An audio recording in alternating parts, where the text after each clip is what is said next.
The Holy Gospel of Jesus Christ according to St. Matthew, Mount 8-5:17. At that time, when Jesus entered Capernaum, a centurion approached him and said, "Lord, my servant is lying at home paralyzed, suffering terribly."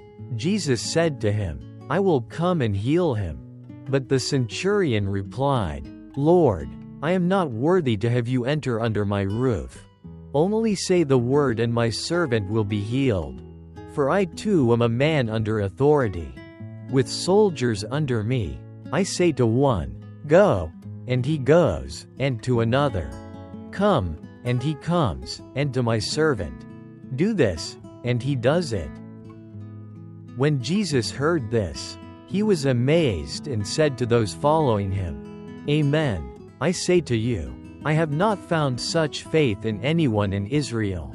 I tell you, many will come from the east and the west and will recline with Abraham, Isaac, and Jacob at the banquet in the kingdom of heaven. But the children of the kingdom will be driven out into the outer darkness, where there will be wailing and gnashing of teeth." Then Jesus said to the centurion, "Go, let it be done for you according to your faith." And at that very hour, the servant was healed. When Jesus entered Peter's house, he saw Peter's mother-in-law lying in bed with a fever. He touched her hand, and the fever left her. She got up and began to serve him. That evening they brought to him many who were possessed by demons. And he drove out the spirits with a word and healed all the sick, fulfilling what had been spoken through the prophet Isaiah. He took away our infirmities and bore our diseases. Healing reflection. Only say the word, and my soul shall be healed. Part 1. The faith of one who feels unworthy. In the pages of the Gospel, we often encounter characters with no names, no titles, no grand gestures, yet they shine with extraordinary faith. The centurion in today's Gospel is one of those souls. He was a man under authority, but he held within himself a faith that transcended power. He came not to ask anything for himself, but for a servant in his house, perhaps a helper, a child, or a worker. The one who was sick couldn't speak, but the centurion spoke on his behalf with a heart rooted in absolute trust. "Lord, I am not worthy that you should enter under my roof, but only say the word." Words that have entered the liturgy of the Church and continue to echo at every Holy Mass. There's a legend in Christian tradition about a medieval soldier. He was illiterate and could not read the Bible.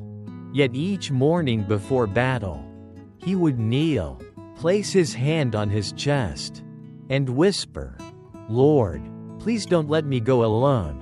That simple faith melted the hearts of those around him. The Gospel tells us something remarkable. Jesus was amazed. When the Son of God is amazed, it means the heart of the divine is moved by pure faith. For true faith needs no eloquence, no reasons, only humility and surrender. Part 2. A gentle touch. A witness of love. Jesus entered Peter's house. Peter's mother-in-law was lying in bed with a severe fever. Jesus didn't perform a dramatic miracle, he simply touched her hand. In the Old Testament, a simple touch often carried deep meaning. It symbolized the transfer of divine strength, the presence of the Spirit, the silent language of love. Like the story of a little orphan in Vietnam who had lost her parents in an accident. In the orphanage, a volunteer would come each evening to hold her close, place a hand over her heart, and whisper, "You're not alone. Your father is right here." And slowly, the girl began to smile again. Hand to hand, love meets love, and miracles happen. Part 3. Returning to God in freedom. By evening, they brought many sick people to Jesus. No one was judged. No one was turned away. He healed them all. The demon-possessed, the mentally distressed, those suffering physically and emotionally. Jesus did not treat them merely as patients, but as beloved children of God. He healed without condition or selection, because every heart holds pain, and no heart is unworthy of being touched. The prophet Isaiah once said, "He took away our infirmities and bore our diseases." Let Jesus' words echo in your heart today. Go. Let it be done for you according to your faith. Whether the wound is in your body or in your soul, from heartbreak, betrayal, regret, or fear of the unknown, know this: Jesus never abandons anyone who is searching for him. And in your quiet heart, you can whisper, "Lord, I am not worthy." But only say the word, and my soul shall be healed.